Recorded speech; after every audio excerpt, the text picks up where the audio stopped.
primeiro tratamento proposto na psiquiatria, foi o tratamento de Pinel, é a ideia do tratamento moral. A ideia de uma instituição que, corrigindo os desmandos, os deslizes, né, todo o desregramento, ela seria terapêutica. Inspirado no modelo pedagógico da escola normal, né? O que é uma escola normal? Escola normalizadora, normaliza a criança para a vida adulta. Isso é um modelo pedagógico, um modelo institucional, que deu origem, então, aos manicômios, tratamento moral, a prisões como penitenciárias, reformatório, casa de correção, conventos, etc.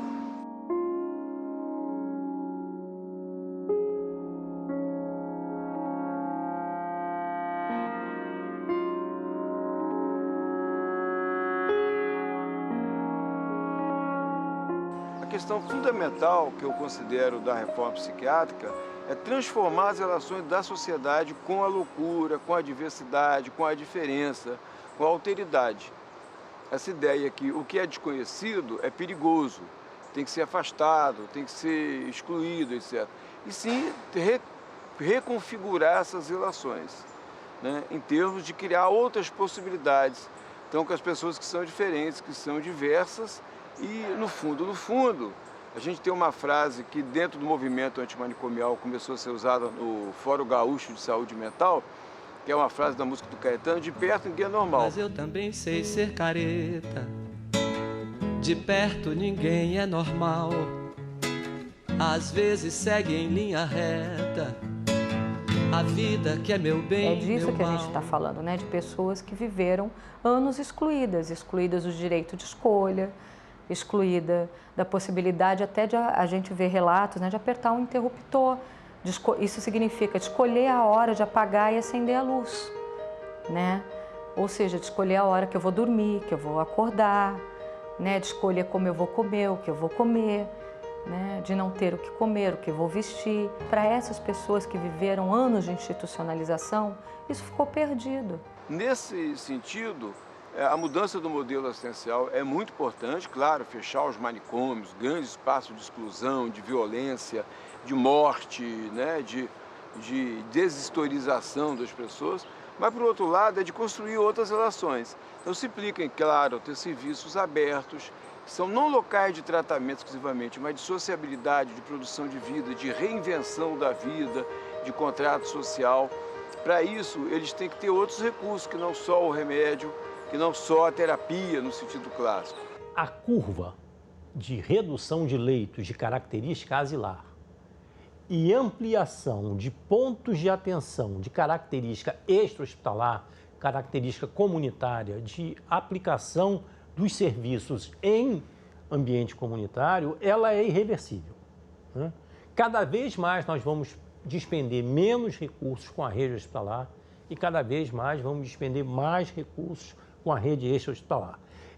Essa inversão ocorreu em 2005. Quer dizer, hoje, não falando só de leitos, podemos dizer o seguinte: 80% do orçamento da saúde mental no Brasil é gasto com a rede extra-hospitalar, 20% com a rede hospitalar. Nós temos uma política nós chamamos de desinstitucionalização, que é de fechamento desses leitos de característica asilar. Não é fechamento de leito em hospital geral, leito de característica hospitalar. E essa é, no ano de 2016, a prioridade da coordenação.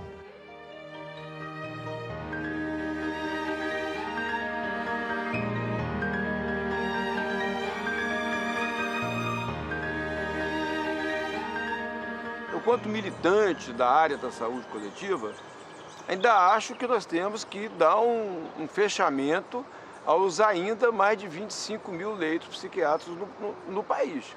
Isso é um modelo arcaico que tem que ser superado. Quando nós começamos a reforma, o movimento, esse processo, nós tínhamos quase 100 mil leitos. Então nós fechamos quase 3/4 desses leitos, mas ainda tem um quarto para ser fechado. É muito, 25 mil leitos. Temos 2.200 CAPs, mas nós tínhamos que ter mais de 10 mil CAPs, né? Tínhamos que ter mais possibilidade de atender essas pessoas no território, perto das suas casas, no regime aberto, mais personalizado. A ideia do CAPS é um serviço menor, pequeno. O CAPS é o que nós chamamos de ordenador da rede, né? O CAPS seria o polo central e a rede de atenção psicossocial, que é composta por vários tipos de atenção, de pontos de atenção, estariam direcionadas ao CAPS.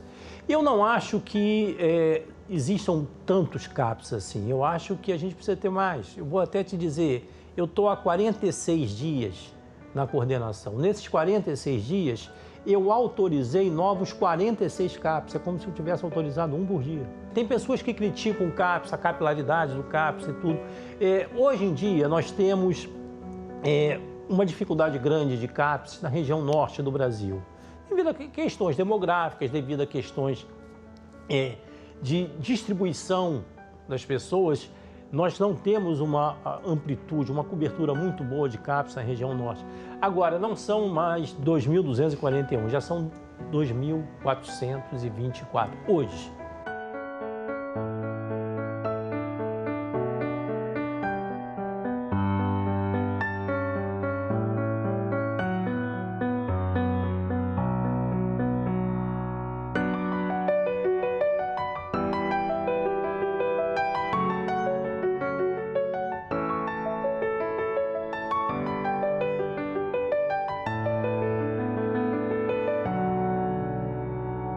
As residências terapêuticas ou serviços residenciais terapêuticos, né, que são sinônimos, são serviços substitutivos aos hospitais psiquiátricos ou aos hospitais de custódia.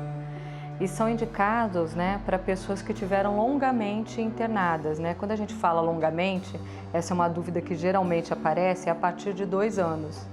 E a gente tem uma clientela aí com 10, 20, ou seja, décadas, né, 50 anos alguns de internação psiquiátrica, né, em nossas unidades e nos hospitais conveniados. Então, as residências são isso, casas ou apartamentos inseridos na comunidade, como os nossos, né, pela cidade. Pessoas que as famílias não aceitam mais, que não têm família, e tem pessoas que não aceitam ficar com a família, né? Eu aprendi isso com um ex-morador de hospital. As pessoas queriam, vai com a sua família, vai com a sua família. E ele respondeu, fica você com a minha família para você ver a dificuldade. Então, nós aprendemos isso. Agora, é necessário ter política. As residências não são serviços e não são terapêuticos. São locais de moradia, né? E você tem que criar no território, usar mais os recursos da cultura viva, dos pontos de cultura, do Mais Cultura, mais espaços, recursos do SEBRAE, do SENAC, do SESC, da SENAIS, que é a Secretaria Nacional de Economia Solidária, criar mais os espaços de lazer, de esporte, usar mais essas políticas. Eu acho que esse é o momento que nós estamos de impasse no Brasil. A gente prima por essa distinção, essa reserva que se precisa ter entre aquilo que diz da dimensão do tratamento e da moradia. Porque senão a gente repete de novo um manicômio. Não dá para fazer tudo no mesmo lugar. A gente precisa ter distintos espaços, porque a vida não, né, comporta uma multiplicidade de coisas, né? De afetos, de cores, né? E acho que é isso, uma multiplicidade de cores que a gente precisa trazer para a vida dessas pessoas.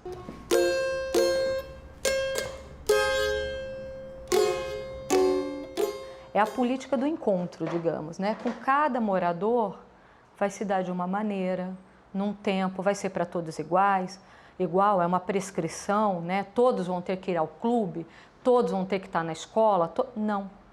Cada um a seu tempo, da sua maneira, de acordo também com as suas escolhas.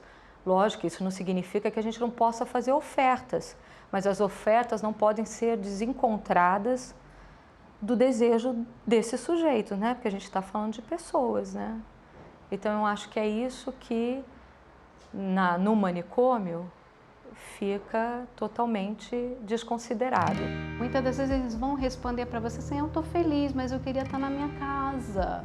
Porque um dia eles tiveram uma história, existe uma história, né? E que eles vão lembrar dessa história, estão lembrando, aquilo está ali marcado, não é porque eles são, e tem, né, são portadores de um transtorno mental, que eles não lembram da vida deles e da história, e traz isso é muito marcado, e isso é muito questionado também. Então, muitas das vezes, por mais que a equipe, ou que todos façam, né, ou que eles demonstrem estar felizes, eles vão lembrar e perguntar, mas eu queria minha casa, mas a minha família que está em tal estado, que está no bairro tal, como eu faço para conseguir encontrar?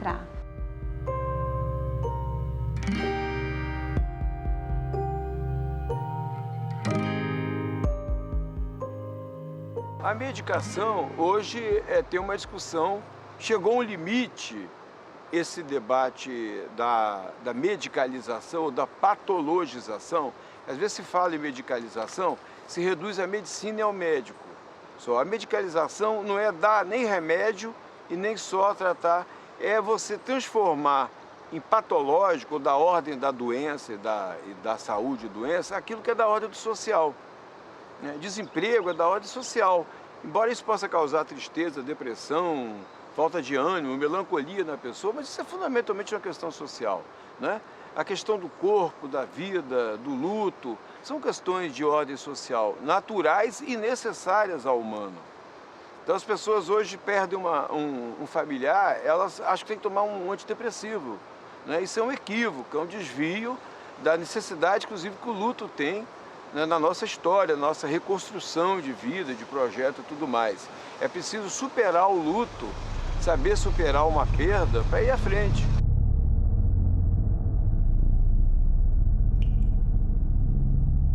A ciência, ela se organizou em função da patologia. A pessoa fala que é da saúde, mas na verdade é da doença. Aí eu tenho essa brincadeira, a pessoa fala, eu sou do campo da saúde mental, trabalho onde? No hospício tal, no hospital tal. Você é da saúde, trabalha aqui no hospital. Você trabalha na doença. Aí a brincadeira que eu faço é essa, que o Ministério da Saúde é mais Ministério da Doença, que o Ministério da Saúde é o Ministério da Cultura, o Ministério da Educação, o Ministério da Habitação, o Ministério do Transporte, o Ministério do Trabalho, entendeu? É uma provocação para dizer, acaba que a área da saúde lida mais com doença do que com a ideia de saúde, como produzir saúde, produzir novas concepções, não é só hábitos saudáveis.